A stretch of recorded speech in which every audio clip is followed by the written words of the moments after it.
Great. Good afternoon. Thanks everybody for joining. If we can get the slides up.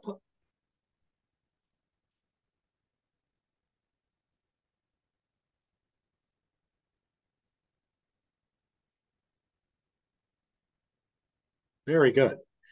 So thanks again. And what I thought we would focus on today, as Valerie mentioned, we've had the opportunity to discuss respiratory illnesses, specific attention to RSV, flu, COVID, long COVID. And one of the other kind of pressing concerns, I think, for folks may be measles. And so I thought I would take us through just a few slides, about 10 or 12 slides, looking at measles, what it is, how do we identify it, how do we prevent it, and then actually looking at some of the recent concerns around outbreak of measles in several states across the United States. There's a current small outbreak, and so I thought it would be helpful for folks to know about that, and especially in your communities as you can talk about the opportunities to be vaccinated to prevent measles. I think is really important. So, and then we'll have time for Q&A at the end. Next slide. All right, so this is a picture of measles. This is a toddler who has the distinctive rash that's associated with measles. And we're going to go through the other physical findings or the other symptoms associated with measles. But to be clear, this is the type of generalized rash, so over the entire body, that we see with measles. Next slide. Okay, so what is it?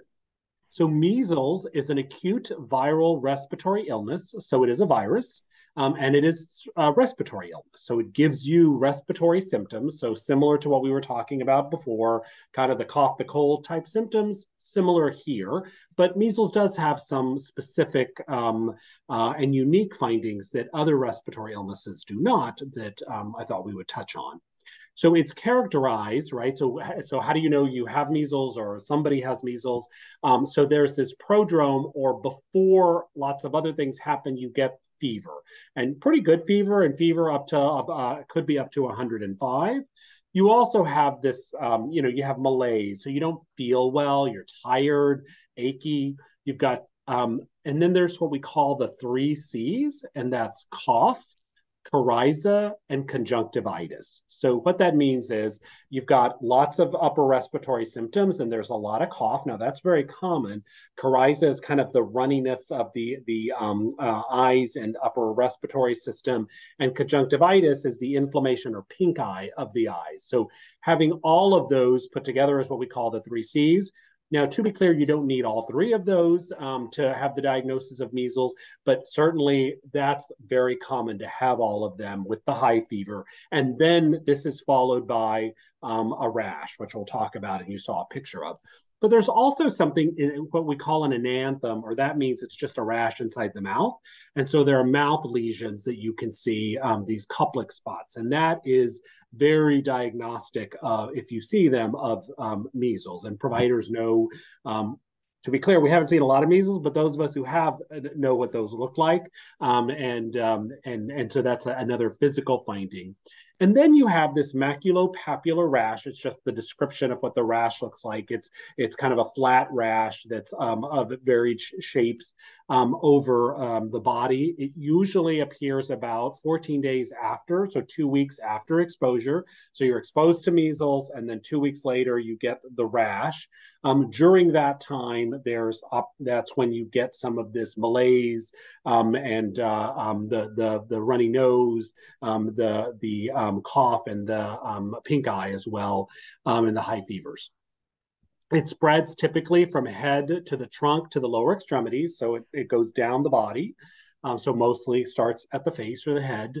And we consider patients to be contagious with this rash from 4 days before the rash started to 4 days after, 4 days before to 4 days after the rash appears, right? So so that's the hard part about this, is you may not know you have it until you get the rash, but those you were exposed to for 4 days before have a potential of being infected to 4 days after the rash appears. It's transmitted. So how is it transmitted? By direct contact with infectious droplets. So again, lots of coughing. So the droplets come out that have the virus. It can also be spread. So typically those things are like fall to the table. You rub your eyes if you had in contact with those droplets, but also by airborne route where somebody coughs directly into your face is another possibility.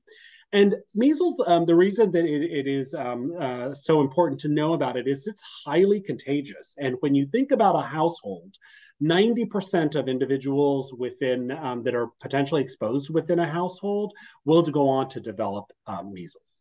So that's a huge number and a huge rate. And that is because of how contagious it is to have measles, the way it is spread, and potentially even the delay in making the diagnosis because the rash is not as quick as the other symptoms that happen. And you're infectious 4 days before that rash appears, which is pretty classic. Next slide.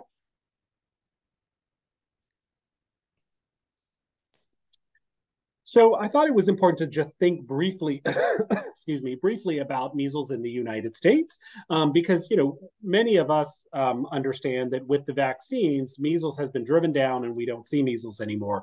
That was, I think, believed years ago. That's not currently the way we assess measles. From 2000 to 2023, so almost 22 years here, there have been measles has been reported in 48 states and Washington, D.C. Important to note that 67% of all cases and 72% of those cases that were reported in an outbreak were reported in 5 states over the course of that time. So common in while rare, relatively common in New York, California, Ohio, Washington State, and Minnesota. So those are the states where the vast majority of measles cases have been reported. And it's also important to understand because some people, I think, wrongfully or erroneously believe that measles is the way we get it is because folks come from outside of the country into this country, they're unvaccinated, and they bring measles into this country. And actually, what we do see is that the measles cases that are imported into the United States is usually from those of us as U.S. citizens that are unvaccinated that travel outside the United States. And that's when the measles outbreaks occur. So I travel to Europe and I'm not vaccinated.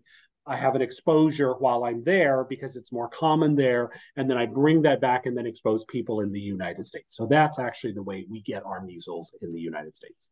Next slide.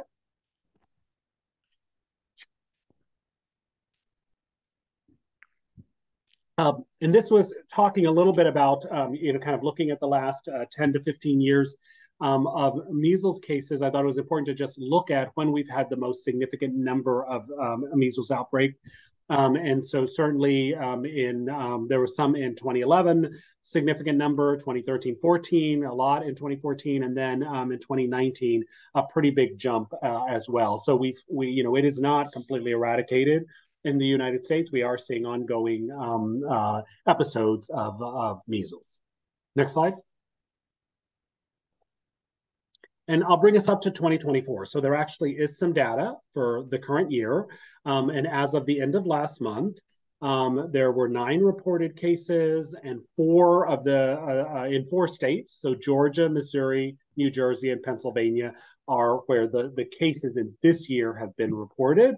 Again, typically coming as unvaccinated individuals traveling and back into the United States is where these cases have been reported. So I thought it was important for us to be aware, and certainly at the Department of Public Health, we are aware that there are cases and on lookout and making sure that providers are aware and making sure that individuals are being vaccinated when appropriate. So let's talk a little bit more about that. Next slide. So I think one of the important things to understand about measles is that measles can lead to pretty severe illness. And so I wanted to just be clear about that and highlight the severity of these illness, the illness that folks can get. So when you think about upper respiratory infections, whether they're vaccine preventable or not, the idea that hospitalization would occur in 1 in 4 cases. So 25% of individuals who contract measles would require hospitalization. That's a pretty big number for most of our infections that are really that are common, and so that is a concern certainly for us around measles, and the idea that a quarter of those will require hospitalization, and as contagious as it is, you're bringing them into the healthcare setting as well. There's something called encephalitis, or kind of viral inflammation around the brain. And this occurs in 1 per 1,000 cases and can be really severe. And this is not something anybody wants, but can certainly have some devastating consequences if folks get this. And then when we think about deaths, so 1 to 3 per 1,000 cases of measles result in death. So again, a pretty significant number. So the illness can be quite severe. The other important thing to remember is there are 2 age groups where these complications are more common: those young infants under 5 years of age, and then those over 20 years of age. And so the reasoning here is typically the amount of immunity or protection that you have from your vaccine. So usually the younger kids, potentially haven't been vaccinated yet, and then those older than 20 were vaccinated and boosted, but then they have years since they were vaccinated, and whether or not that they require additional vaccine. Next slide. So when we think about a measles vaccine, it's still relatively rare. So, several hundred cases, maybe 1,000 cases back a few years ago, 9 cases this year. So what is what if it's not measles, right? And for those of us, and I last evening worked a shift in one of the emergency departments, and the idea, if it's not measles, which often it's not, right, thankfully, then what is it? So there are some common other viral infections that we do see that can be confused for measles, or maybe the rash looks similar. And those include things like parvo B19 or Fifth disease. And this is what we say classically kids present with slapped cheeks. So their cheeks look like they're red and look like somebody might have slapped them, right? Clearly that didn't happen, but that's the way the rash presents, and it's one of the things that we how we identify that rash. Again, something we need to know about, something that is important, but usually kids do really well with this. It is contagious as well, but that's one of the viral, and there is no vaccine for this. Roseola, or they sometimes call it sixth disease, right? Fifth and then sixth, is a rash also that can look like measles, but typically here the high, they have high fever as well. And the rash usually follows a day after the fever breaks. So that's the difference here. In this infection, we see fever, and sometimes they have blood work done and other things trying to identify the cause of the fever, and then there's no fever, and the next day the rash shows up. So that's pretty common for this roseola that we see as well. And the last one that we would think about being kind of similar in appearance would be Coxsackie, or hand-foot, the virus that causes hand-foot-mouth disease. And one of the distinguishing features between measles and hand-foot-mouth is that measles does not appear on the palms or the soles, as opposed to hand-foot-mouth, which does appear on the palms and the soles, right? That's one of the distinguishing features, and then often in the mouth. Thank you. Next slide. Okay, so now let's talk about the good news. How do we prevent measles from happening? How can you be an advocate for the work that you're doing to make sure that measles vaccines are understood to be safe and available? So I think there's often concern around a new vaccine. We know that's happened with COVID and other vaccines. This year we have new opportunities to treat RSV. So let's be clear, measles has been around a long time. This is, not the new kid on the block, but the old kid on the block. This vaccine was first licensed in 1963, and the MMR, so measles, mumps, and rubella, the combo was licensed in 1971. And important to know here that this is an attenuated or weakened live virus. And so it does make a difference in who you're around when you get this vaccine and whether or not they are immunocompromised or have a weakened immune system. Those are things that we'll ask before giving this vaccine. The vaccine certainly cannot cause measles, mumps, or rubella. So that's important, and you can't transmit this person to person from the vaccine. There are some side effects that can mimic the disease a little bit. You might get a rash, you get some fever, a little achy. That's pretty common. The vaccine is highly effective. Now, I think when we think about the kind of gold standard to vaccine effectiveness, that COVID vaccine really highly effective, right? When that came out, that was one of the great kind of miracles of the COVID vaccine. It was very effective. Here, a single dose of the MMR vaccine is 93% effective in preventing measles. That's significant. That's actually quite good. And when you get your second dose, you're up to 97% effective. So this is a solid, well-studied, millions of people vaccinated from a vaccine perspective, and has an excellent safety record, and really a vaccine that folks need to be comfortable with. Next slide.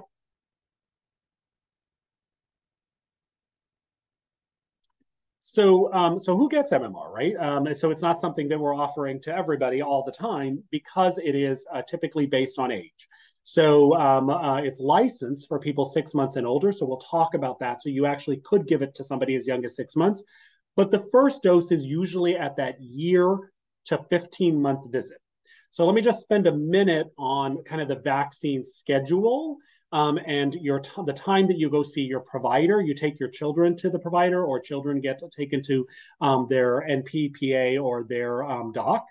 And typically, there's a primary series of vaccines very early in infancy, and that is at 2 months, 4 months, and 6 months. So that's your primary series, and that's where we give things like Haemophilus influenza type B, or Hib. We also give a pneumococcal vaccine, a Prevnar, during that time as well. So that's at 2 months, 4 months, and 6 months, several vaccines that children get.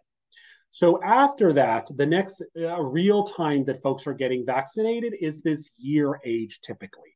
There are some others that might, if you're off cycle, and some other reasons to get vaccinated. But the next time is that 12 to 15 months where we want folks to be able to get the MMR and other vaccines at that time. But that's where the MMR vaccine will come into play. And so that's the first vaccine, as at 12 to 15 months. And then the second dose is given before children go to school, and that's between 4 and 6 years of age. And that's our MMR vaccine series.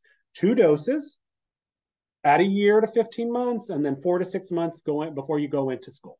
So that's what's important. Now, at times, there may be indications to give additional doses. So if there's an outbreak, in a community, you can certainly give a dose down to 6 months of age, and even, to 11 months of age. So younger than is recommended if there's an outbreak, or if somebody's traveling internationally to a region where there's a significant measles, ongoing measles outbreak.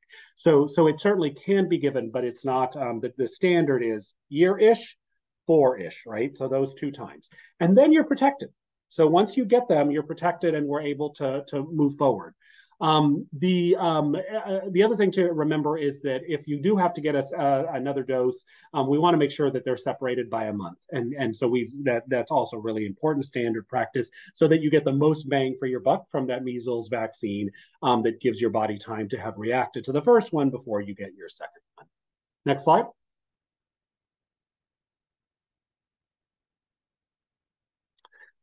So the other thing I thought we would just touch on, and I would love to hear if you have any questions about this, but it's the idea of MMR vaccine coverage. So I'm going to go back to 2017 to let you know that, overall national coverage for the MMR vaccine for children between 19 and 35 months, so this is your first vaccine, was almost 93%.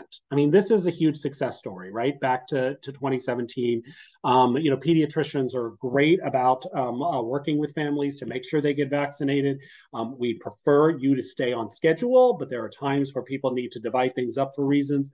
but great numbers back to 2017 with MMR. Now, what's also important to understand is that this is a national number. Some states are higher than others, but also 11 states were actually lower than that 93%, less than 90%. So, and then there are pockets of some vaccine resistance in different communities that have even lower rates of MMR. But across the United States, almost 93%, which is great in the vast majority of states, 40 plus states, over 90% vaccine uptake. So that's really important. Now, this is information from 2017. I will say that we, not having more recent information, we don't believe the vaccine rates have decreased significantly, but there certainly are concerns after a lot of the unfortunate information that was related to the COVID vaccine and concerns around, mistrust and distrust and outright, falsehoods that were out there about the safety of vaccines. We did notice that there was a kind of a pullback in the trust of vaccines overall.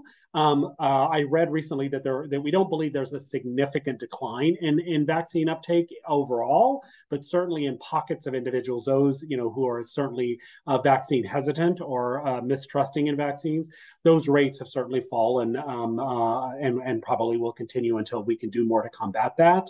Again, important to understand part of this we take on ourselves, I think, as clinicians. When COVID was out there, the last thing we wanted was you coming to get your regular routine vaccines and healthcare because we were so concerned about potentially exposing you to COVID. So, now that it's safe, certainly to get back out there and get into seeing your doctor and having your wellness visits done, we want to make sure that it's important for folks to, if they missed an opportunity to get vaccinated, let's catch you up with your vaccines as quickly as possible. Next slide. Great. So that's what I had to talk about. I don't know if there's another slide here, but that's what I had to speak briefly, thank you, about about measles. And now we will open up our discussion for questions. We can go back to our respiratory illnesses discussions that we had, or if there's more specific questions on measles. But I'll tell you my first understanding of measles as an illness was when I was in college. I think I was a dorm RA, and so this was in probably 1990, I think. We had a measles outbreak in teenagers during that time across the United States. I didn't go back that far. There was some concern as to whether or not people had enough protection from the original measles vaccine at that time. And because of the outbreak, they recommended some support, an additional boostering even during that outbreak. But I do remember that I had residents on my floor that had the rash, had cough, had the conjunctivitis, the coryza, the 3Cs, and I was a college student. I knew nothing about measles, and remember grabbing a student, putting them in the car, and driving them to the hospital because I thought this kid looks terrible. What am I supposed to do with him? And the hospital said, "Oh no, this is the part of the measles outbreak. We don't want you to come in." I actually remember that they made us go back to college and to the campus and wouldn't let us into the ED. That's not the way we treat folks anymore, the Wild West of the 90s. But I do remember that. And that outbreak hit quite a bit of teenagers once and was spread older teenagers, college dorms, the congregate settings. So anyway, that's what I remember about measles when it happened. And I'm glad to know a little bit more about measles today than I did when I was, 20. Great. So happy to open up for questions.